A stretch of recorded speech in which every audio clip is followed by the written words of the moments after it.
All right, let's jump right in. Today we are talking about one of the most ambitious urban plans in history.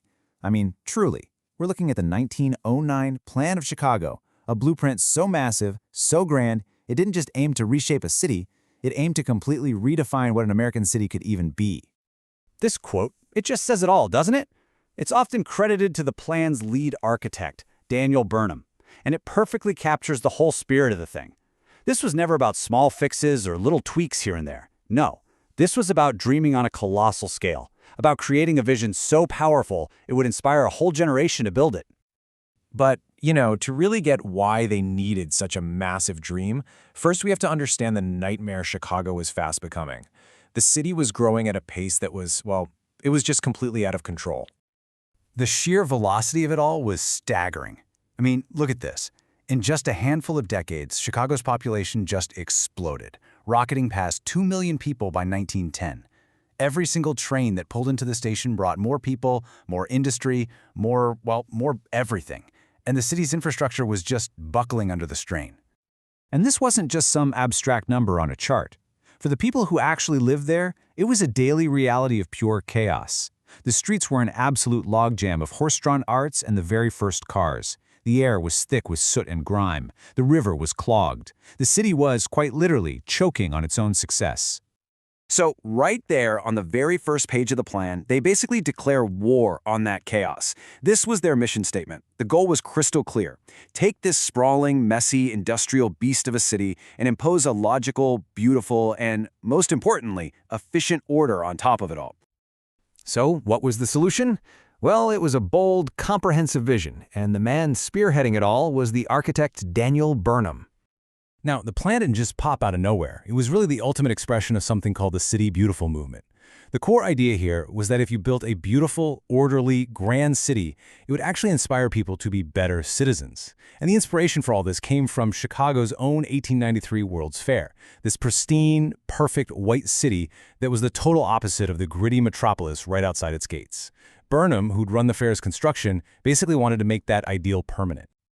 And what's so key to understand is how comprehensive this vision was. This wasn't just about one big shiny project. Nope, this was a six-pronged attack on all of the city's problems. They looked at everything, from the shoreline to the suburbs, from traffic to train stations, and they wove it all together into a single, interconnected system. And they were smart. They knew that a bunch of technical drawings weren't going to stir men's blood. So what did they do? They hired an artist, Jules Guérin, to create these absolutely stunning, romantic paintings of what Chicago could be. And this, right here, was a stroke of marketing genius. It turned the plan from a dry document into a beautiful, tangible dream that people could actually see and get excited about. Of course, having a beautiful dream is one thing. Actually making it real, that's another story entirely. So more than a century later, how'd they do? What actually got built, and what just stayed a pretty picture on the page?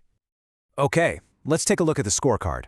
First up, the lakefront, a massive success, a total home run. They used landfill to create miles and miles of public parks, just like the plan said. The big arterial streets, another huge win. But then, you start to see the mixed results. They did build a new Union Station, but that grand dream of consolidating all the railroads into one hub never happened. And finally, the Civic Center, the planned heart of the entire city, a complete and total failure. It was never even attempted.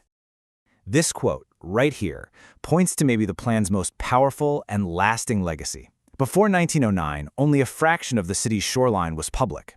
This single declaration changed everything. It established this powerful principle that the lakefront is a public trust, not private property, and that's a value that has shaped Chicago for more than 100 years.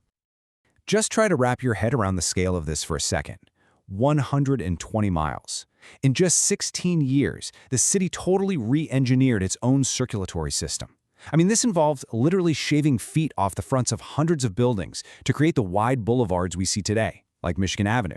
It was a massive, disruptive, and absolutely transformative project. And the gap between the dream and the reality is nowhere more clear or, frankly, more brutal than with the Civic Center. The plan imagined this majestic public square, kind of like an American Forum, that would be the city's administrative and spiritual heart. And what's there today? The Jane Byrne Interchange. a massive, tangled knot of expressways.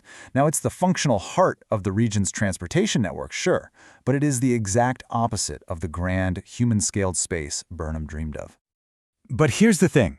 Judging the plan only by what got built and what didn't, well, you're kind of missing the bigger point. Its real influence goes way beyond just concrete and steel. The plan's success was also just a masterclass in public relations. Seriously, its backers were relentless. They give talks with magic lantern slides. Think of it as an early PowerPoint. They put out a movie. And then, and this is the most amazing part, they created a textbook version of the plan and made it required reading for every single 8th grader in the public school system. They weren't just building a city, they were building consensus from the ground up. And look at the ripple effects. While the idea for forest preserves was around before the plan, Burnham's vision gave the movement this huge, powerful momentum. The plan argued that access to nature was essential for a city's health, and today, that idea has blossomed into nearly 70,000 acres of protected public land. That is an incredible green inheritance for the whole region. When you really boil it all down, the plan's greatest legacy wasn't a building, or a road, or even a park. It was a shift in thinking. Before 1909, American cities just happened. They grew wildly, driven by commerce and pure chance. The Plan of Chicago introduced this radical new idea that citizens could actually, collectively, envision the future they wanted and then execute a long-term plan to get there. That concept changed everything. And that really brings us right back to Burnham's philosophy. Even the parts of the plan that failed, like the Civic Center, lived on as ideas. The diagram, the vision of what could be, that part never died. It set a new, higher standard for what a city could aspire to be, and it continues to influence planners to this very day. Which, of course, leaves us with a pretty big question for our own time. A century after Burnham, our cities are facing a whole new set of challenges. Climate change, inequality, massive technological disruption. And when you look back at the sheer audacity of the 1909 plan, it forces you to ask, are we thinking big enough?